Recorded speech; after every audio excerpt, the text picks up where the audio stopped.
दोस्तों, कल मैंने गाड़ी खरीदी और उसी दिन एक चोर मेरी गाड़ी चुरा लिया। मुझे लगता है कि इस सब गाड़ियों में से ही मेरी गाड़ी कोई चोर ले जा रहा था।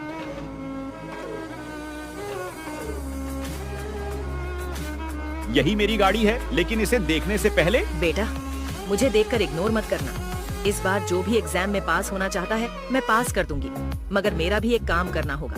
तुम्हें इस वीडियो को एक लाइक और चैनल को सब्सक्राइब करना होगा और 5 सच्चे मित्र को शेयर करना होगा। और मेरे बेटे, जाते जाते कमेंट में सरस्वती माँ लिख दो।